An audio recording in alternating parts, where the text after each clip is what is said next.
오늘 이 시간 우리가 주신 하나님의 말씀은 요한복음 1장 40절로 42절입니다.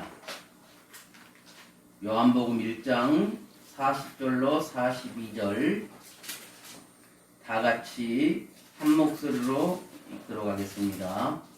요한의 말을 듣고 예수를 따르는 두 사람 중에 하나는 시몬 베드로 형제 안드레라. 그가 먼저 자기 형제 시몬을 찾아 말하되 우리가 메시아를 만났다 하고, 메시아는 번역하면 그리스도라.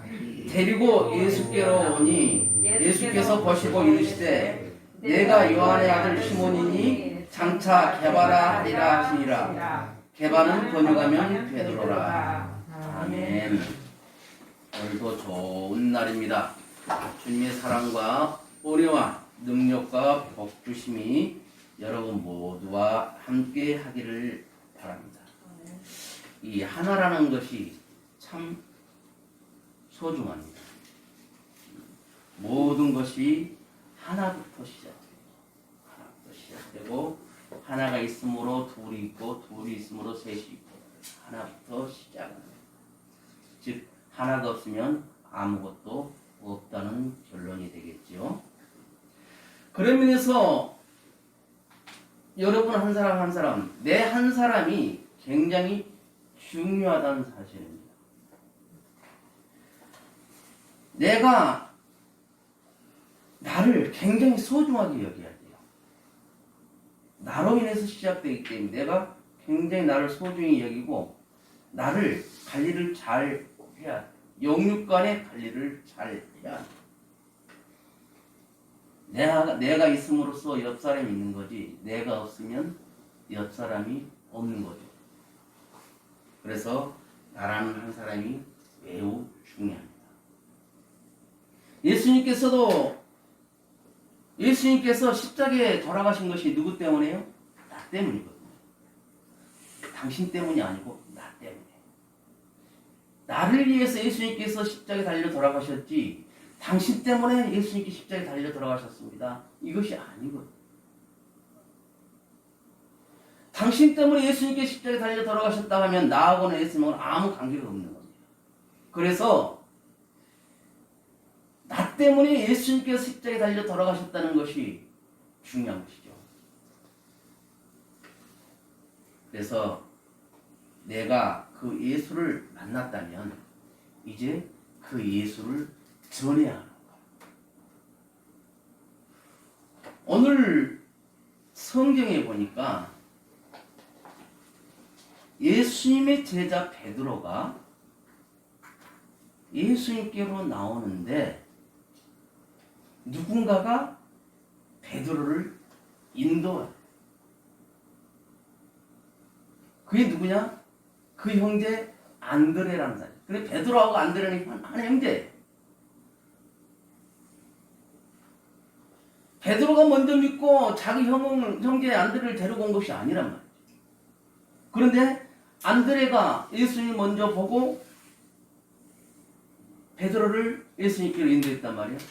그러므로 인해서 베드로가 우리 기독교 역사에 엄청난 영향을 끼치는 귀한 사도로 된 거예요. 그런데 성경에서 보면 안드레라는 말은 단어 이름은 안드레가 어떤 활동을 했다는 것이 없어요. 단지 베드로를 예수님께로 인도했다 그것이 나옵니다. 그러면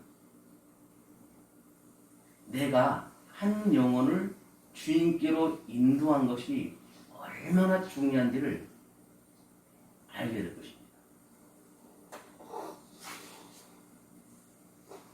안드레가 성경에는 베드로를 예수님께로 인도하는 것으로 나옵니다. 다른 제자들은 각자 그래도 나름대로 몇 줄씩 어떤 일했던 것들이 나와요. 그렇지만 안드레는 단지 베드로를 예수님께로 인도한 것만 나온다. 그래서 내가 먼저 예수를 믿었으니까 다른 사람, 예수 안 믿는 사람에게 예수를 전하는 것, 이것이 굉장히 중요하구나. 제 지인 중에 한 분이 전에 다니던 직장에 가서 차 한잔 마시면서 그들에게 복음을 전했다고 해요. 그래서 믿는 사람들은 당연히 이렇게 나와야지. 자연스럽게 행동으로 몸에서 배에서 자연스럽게 나와야지. 복음 전하는 것이 자연스럽게 나와야 돼. 그래서 내가 살아가면서 살아가는 그 삶의 모양이 좋아야 돼. 이하우 집사님이 이 밭에 일을 하다 보니까 주변에 있는 어르신들하고 친하게 지내요.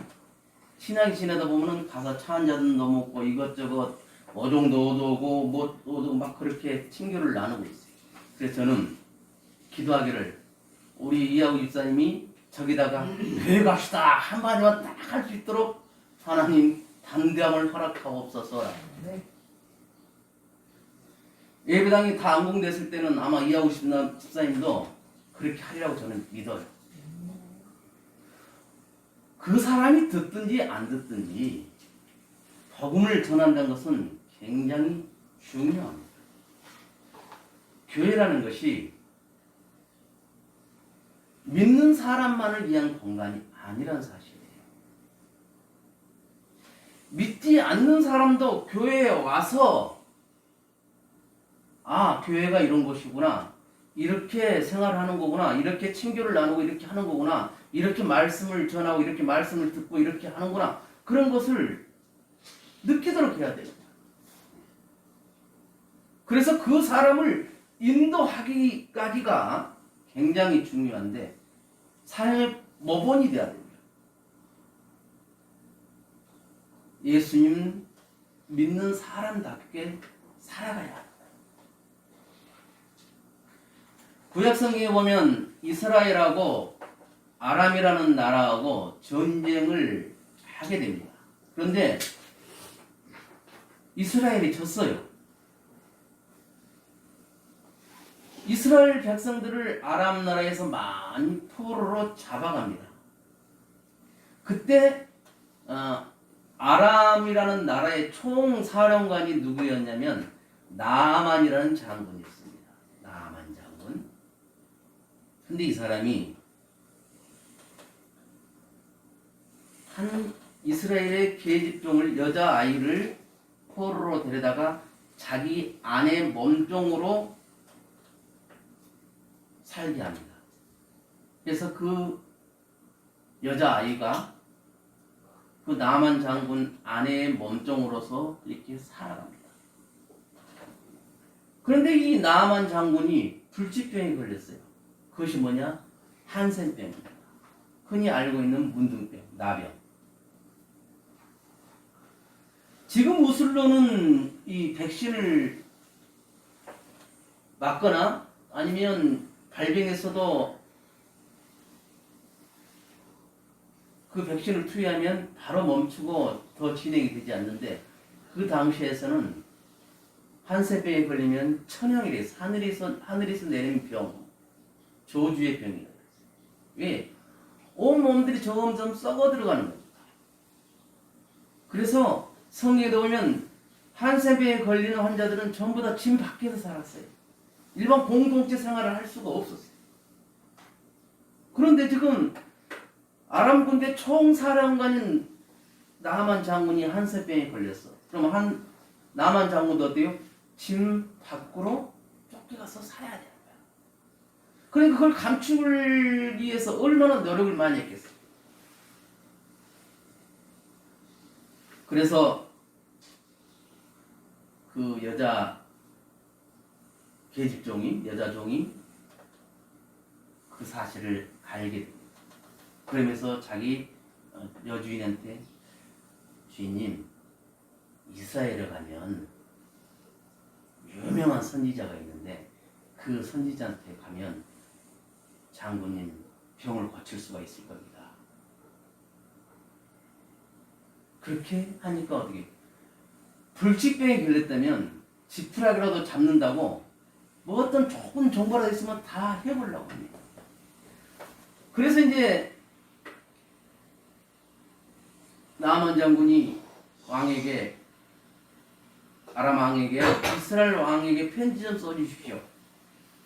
제가 가서 이렇게 도움을 요청해야 되겠습니다. 그래서 아람 왕이 편지를 써서 우리 지금 나만 장군이 가니까 병을 고쳐주시오라고 편지를 쓰니까 이스라엘 왕이 어떻게 해요? 내가 하나님이냐, 불치병을 어떻게 내가 고친단 말이냐 하면서 그런데 이제 여자종이 아니 왕한테 말고 엘리사라는 우리 선지자에게 거기 가세요. 나만 장군이 혼자 갔겠어요? 자기 부하들하고 같이 갔겠죠. 장군이니까 총사령관이니까 그냥 뭐보다 당당하게 많이 거느리고 갔겠죠. 근데 엘리사가 뭐라 그래요? 앞에 가인 가서 7번 들어갔다 나왔다시오. 지금 나만 장군이 화가 나요. 이게 지금 어서 오십시오 해서 자 여기 앉아서 차도 한잔하고 뭐 이렇게 하면서 저 증상은 이렇고 이런 약을 먹으면 됩니다. 이렇게 주사 맞읍시다. 침을 많이 해야 되는데 그게 아니고 그냥 앞에 가인 가서 씻어요. 그러니까 나만 장군이 화가 나서 에이씨 하면서 가버리려고 하니까 이 부하들이 아니 장군님 더한 것도 병 고치기 위해서 하라면 다 해야 될 판에 지금 여상방에 가서 7번 먹여가고 나와라는데 그게 뭐가 어렵습니까? 한번 해봅시다. 확실히 지도자 밑에 좋은 부하들이 있어야 돼. 참모들이 아주 좋은 사람들이죠. 그래서 나만 장군이 화가 나서 돌아가 버리려다가 요단강에 가서 정말 7번 들락날락하면서 목욕을 하고 나오니까 어떻게 됐다? 나만 장군의 피부가 어린 아이 살결 같더라 그렇게 나오겠어요. 누구 때문에 그랬어요? 이 포로로 잡혀온 그 여자아이 하나 때문에. 여자아이 하나가 그 정보를 줬고 선지자한테 가보세요. 그러면 이 여자아이는 신학을 한 것도 아니에요. 성경에 능통하지도 않아요. 배운 것도 아니고 똑똑한 것도 아니에요. 그냥 포로로 잡혀온 그냥 평범한 한 아이였는데 선지자를 소개해줬다는 거예요. 선지자한테 가면 예수님한테 가면 치료가 된다는 거예요.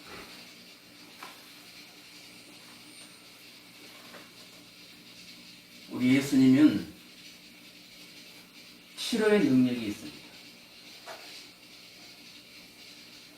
예수 믿고 병든 자에게 기도할 때 그 병이 낫는다고 성경은 기록하고 있습니다. 엘리사를 통해서 나만 장군의 한센병을 고쳐주신 하나님입니다. 그 하나님을 우리는 믿는 사람들이에요. 지금 봄이 이렇게 되니까 새순들이 막 이렇게 나고 꽃들이 피어나는데 그걸 만드신 분이, 그걸 창조하신 분이 우리 하나님. 창조주 하나님께서 봄이 되면 누가 시키지 않고 누가 어떤 인위적인 방법을 동원하지 않아도 자연스럽게 싹이 나고 잎이 나고 꽃이 피게끔 그렇게 하신 거예요. 창조 원리로 하나님께서 그렇게 만드신 거예요. 사람의 생사학을 주장하신 분이 우리 하나님이라는 거예요. 우리에게 오늘 은혜를 주시고 능력을 주시고 복을 주시고 치료하시는 분이 우리 하나님이라는 거예요. 그 하나님을 믿지 않는 사람들에게 소개하자는 거예요.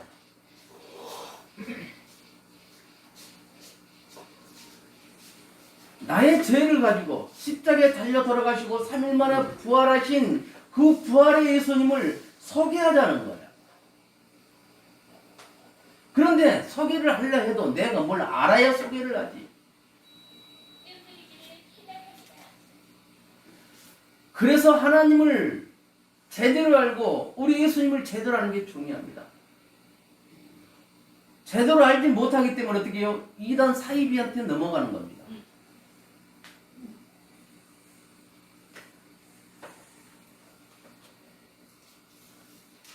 우리 예수님은 한 사람의 중요함을 말씀하면서 누가복음 15장에 세 가지 비유를 하는데 첫 번째로 잃어버린 양에 대한 비유를 합니다.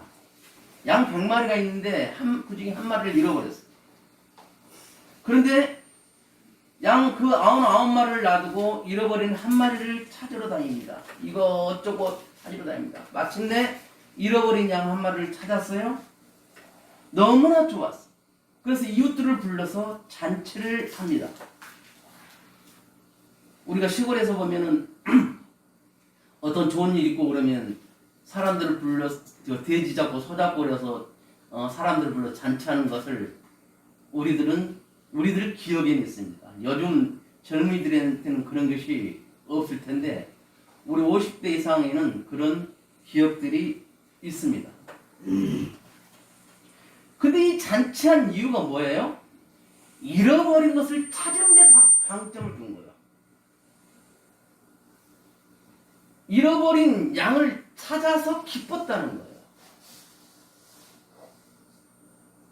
그 잃어버린 양이 누구예요?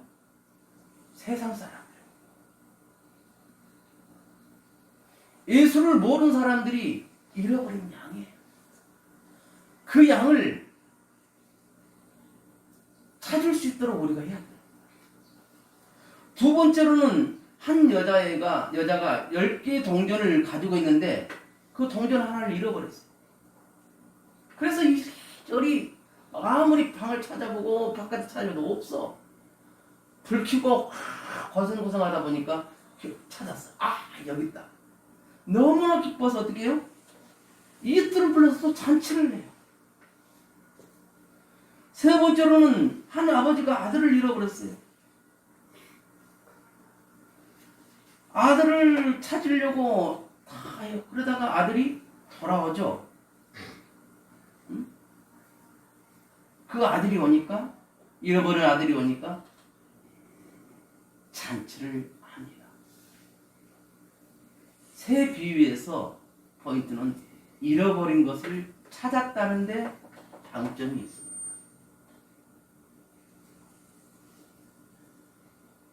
이처럼 찾는다는 것이 그만큼 중요한 겁니다. 이렇게 보면 길 가다 보면 전봇대에 그거 써붙인 거 보신 기억 나세요? 개를 찾습니다. 이 개를 알려주신 분에게는 보상금을 몇십만 원을 드리겠습니다 라고 써져 있는 걸 본 적이 있을 겁니다. 저는 그럴 때 그랬어요. 저 전단지를 찍으려면 돈이 얼마나 들어갈 것이고 이제 얼마나 하고 그럴 텐데 그 돈이면 개 몇 마리 더 살 수 있을 것 같은데. 그런데 그 주인한테는 돈 들어가는 것이 중요한 것이 아니라 자기가 가지고 있다가 잃어버린 것을 찾고자 하는 마음이에요. 찾을 수만 있다면 돈이 아깝지 않다는 거고. 하나님이 그래요. 하나님. 잃어버린 그 영혼을 다시 다시 찾는 것을 하나님은 그렇게 오문하십니다. 그래서 한 영혼이 천하보다 귀하다고 성경은 기록하고 있는 것입니다.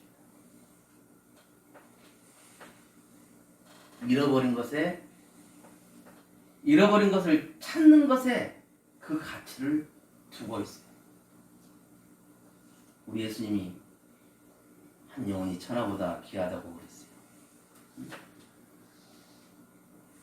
우리 한 사람 한 사람.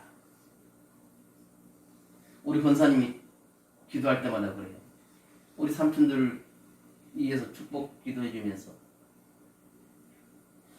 그 영은 맑고 깨끗하고 많이 들어갈 수 있는 그런 영이라. 하나님 보시기에는 육신의 장애나 그걸 아무 상관이 없다는 거예요.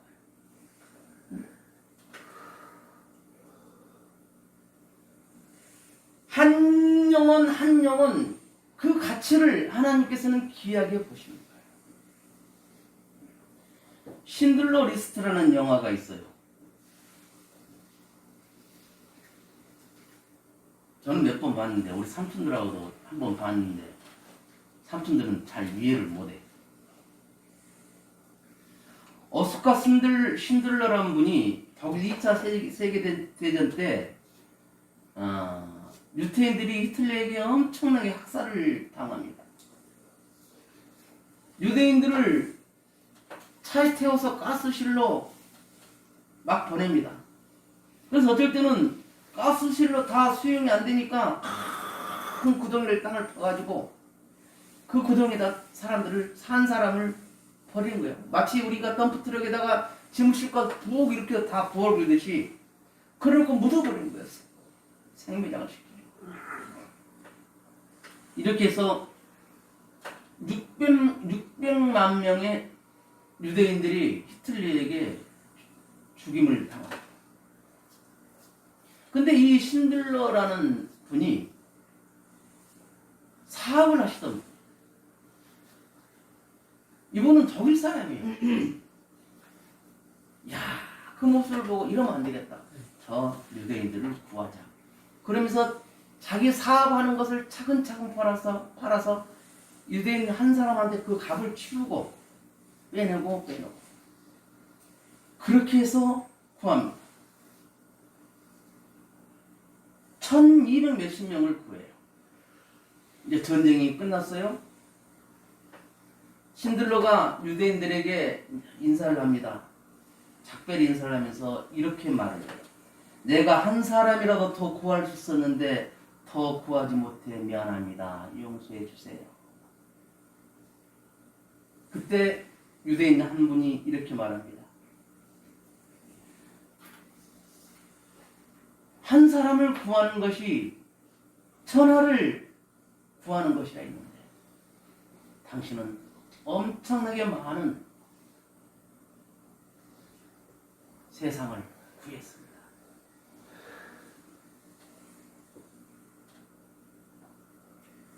한 사람을 얻는 것이 세계를 얻는 것이라고 탈무드에는 말하고 있어요. 한 영혼을 주님께로 인도하는 것이 그 영혼을 하나님께 선물로 그 영혼에게 하나님의 나라를 선물로 주는 거예요. 우리가 예수를 믿고 하나님 은혜를 체험한 사람들은 나를 전도해 준 사람을 굉장히 고마워할 거예요. 그분에게.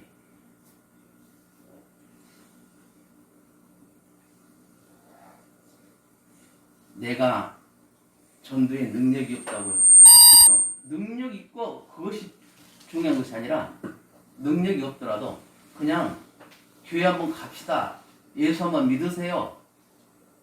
그렇게만 말해도 되는 거예요.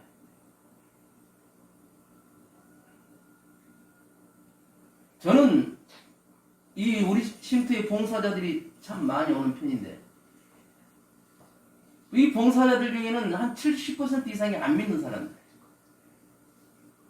그분들이 우리 삼촌들을 사랑하는 모습을 보면서 여기는 정말 하나님이 함께하는 것이구나, 그것을 느낄 수 있기를 바라면서 굉장히 그것을 굉장히 중요시 여겨요. 그 뜻을 알고 있기 때문에 민 선생님이 더 힘들어도 항상 깨끗하게 청소하고 항상 밝게 살려고 본인의 모든 걸 희생하면서 그렇게 하는 거예요. 단순히 직업적으로만 갖고 있었다면 아마 자기 할 도리만 하고 내버렸을 거예요. 근데 뭐예요? 사명감이 있기 때문에 그렇게 해왔다고 저는 믿어요. 우리 삼촌들 모습을 보면서 그렇게 간증한 분들 참 많아요. 야, 여기는 진짜 목사님이 예수 믿어서 그런가? 그럼 목사가 예수 믿지 다른 거 믿나? 목사님이 계셔서 그런가? 집사님이 예수 그런가? 여기는 틀려요. 맞아요. 예수 믿는 사람들이 사는 것은 달라야 합니다. 예수 믿는 사람들이 사는 모습은 달라야 합니다. 그것이 복음의 씨앗을 뿌리는데 키포인트입니다.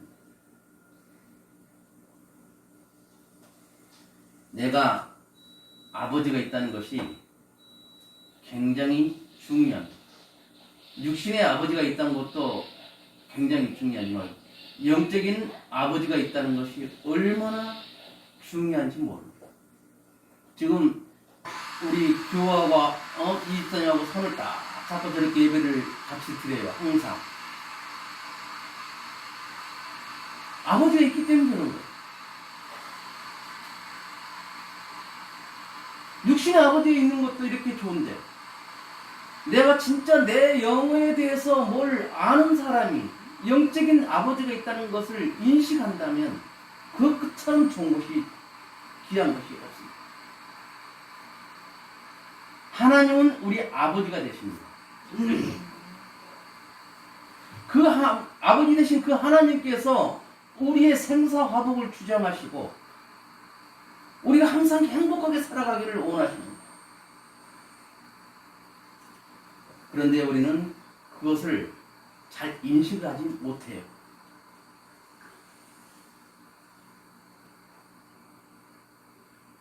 나 같은 사람을 자녀 삼아서 아버지라고 부를 수 있도록 허락해주고, 영적으로 보면 우리는 뭐예요? 입양된 것 같은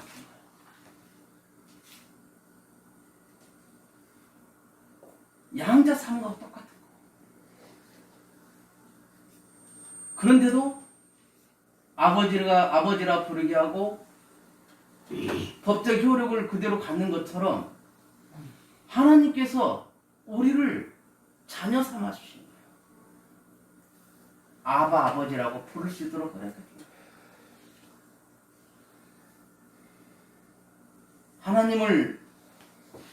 하나님이라고 아버지라고 부를 수 있었던 사람들은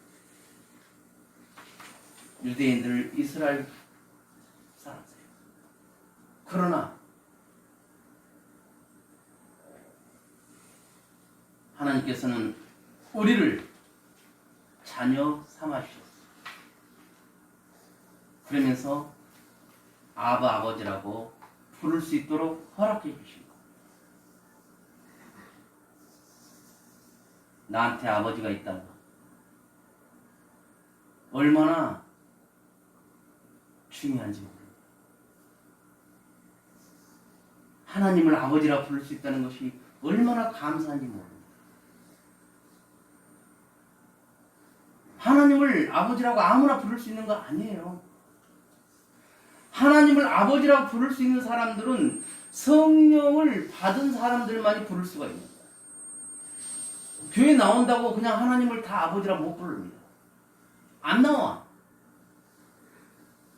근데 성령이 함께하는 사람들은 하나님을 아버지라고 부르는 게 자연스럽습니다. 저는 여러분들도 이제 마음껏 하나님을 아버지라 부를 수 있기를 바라요. 그래서 그 아버지를 아버지라고 부르지 못한 세상 사람들에게 그 아버지를 전해보자. 그들에게 하나님 나라, 아버지가 계시는 그곳, 하나님 나라를 소개해서 그 하나님 나라를 선물로 받을 수 있도록 해보자는 거예요.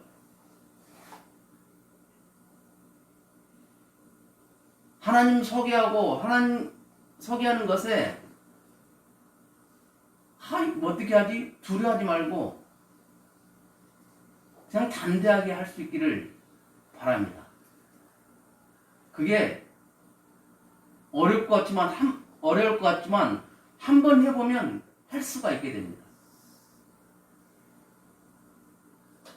오늘 이하우 집사님이 첫 기도를 했어요.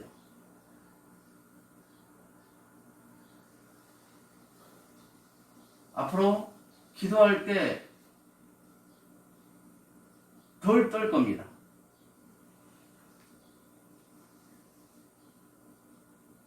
우리가 하나님을 아버지라 부르지 못한 세상 사람들에게 그 하나님을 소개해서 그들도 하나님을 아버지라고 부를 수 있도록,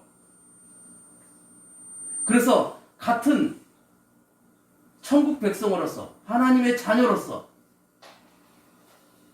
하나님을 아버지라 부르면서 귀한 영적 생활을 할 수 있도록 우리 모두가 기도하면서 복음을 전할 수 있기를 주님의 이름으로 축원을 드립니다. 기도합니다. 하나님 아버지 감사합니다. 우리가 모두 다 하나님을 아버지라 부르며 살아갑니다. 정말 하나님께로 왔다고 하는 것, 이것이 가장 감사할 일입니다. 오늘 또 우리 주변에 하나님을 아버지라 부르지 못하고 살아가는 사람들이 얼마나 많습니까? 그들에게 하나님을 아버지라고 부를 수 있도록 복음을 전할 수 있기를 원합니다. 정말 내 주변에 방황하는 자들을 잃어버린 영혼에게 복음을 전할 수 있도록 하여 주옵소서. 성령의 강한 역사가 우리 모두에게 함께하여 주옵소서. 예수님의 이름으로 축복하며 기도하옵나이다. 아멘.